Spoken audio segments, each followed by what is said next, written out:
Et si je te disais que la plupart des pionniers africains n'ont aucune idée de ce qui va vraiment se passer au moment du mainnet?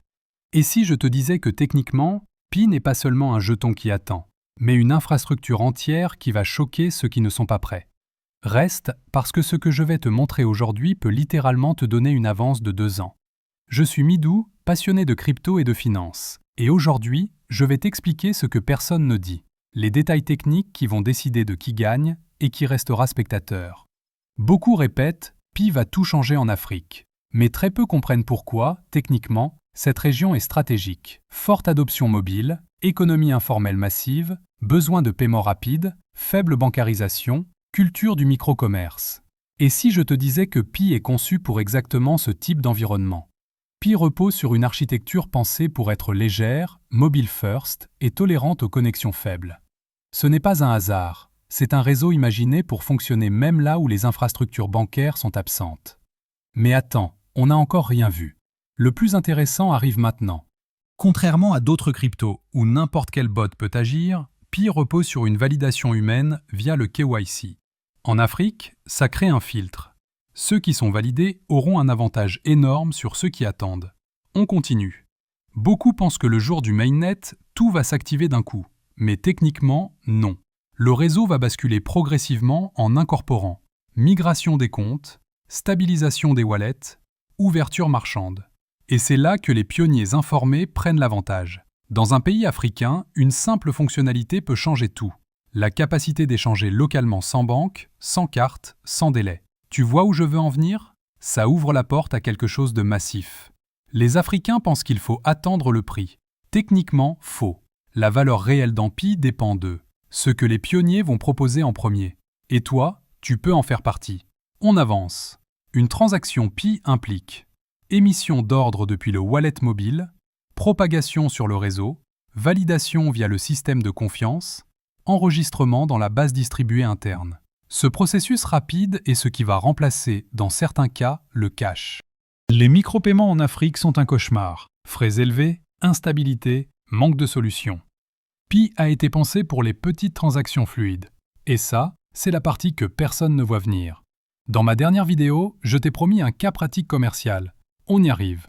Prépare-toi à comprendre exactement comment un Africain peut créer un business rentable dès le mainnet.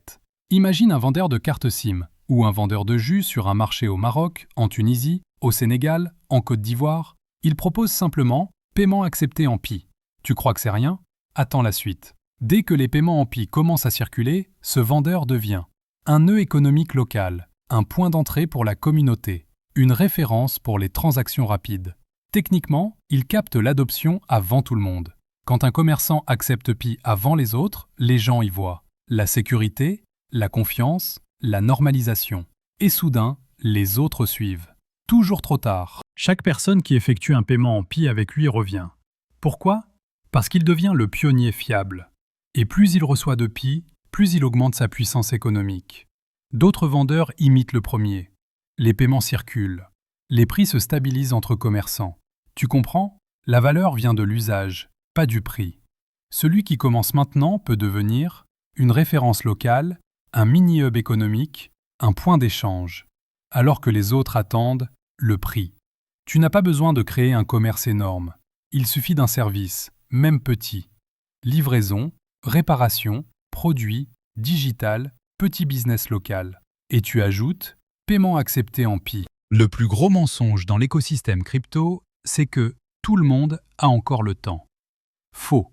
Le temps, c'est la variable que personne ne maîtrise.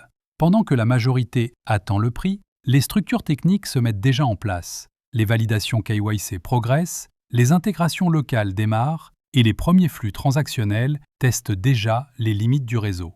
Chaque jour perdu avant le mainnet, c'est un avantage donné à quelqu'un d'autre. Beaucoup de pionniers africains ont déjà des Pi, mais très peu les comprennent. Ils ne se préparent pas à l'usage, ils se préparent à vendre. Et c'est là l'erreur fatale. Parce que le jour où la migration sera complète, les pionniers dormants deviendront des spectateurs. Leur Pi aura peut-être de la valeur, mais aucun levier, aucune influence dans l'économie réelle qui se construit. Ceux qui gagnent, ce sont ceux qui utilisent avant que les autres n'osent. Pendant que le grand public discute du prix, des accords locaux se signent discrètement. Des associations, des startups et même des commerçants indépendants préparent déjà des intégrations de paiement Pi. Et si tu penses que c'est lent, regarde l'histoire. Toutes les révolutions financières commencent en silence. Quand la lumière s'allume, il est déjà trop tard pour s'installer à table. Les véritables pionniers seront ceux qui auront préparé le terrain avant la foule. Dans les 12 prochains mois, le facteur qui fera la différence entre les gagnants et les perdants,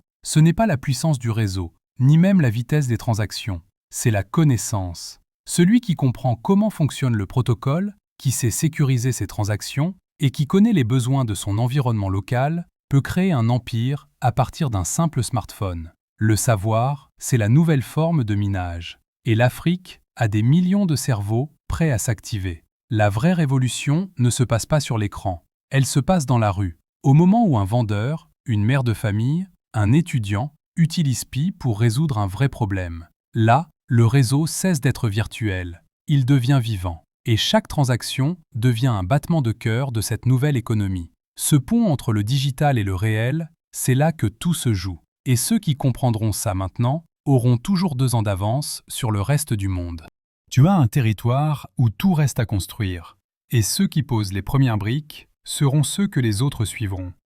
Si tu veux vraiment comprendre comment te placer avant les autres, comme je te le montre dans chaque vidéo, alors abonne-toi, active la cloche et laisse un commentaire pour booster l'algorithme.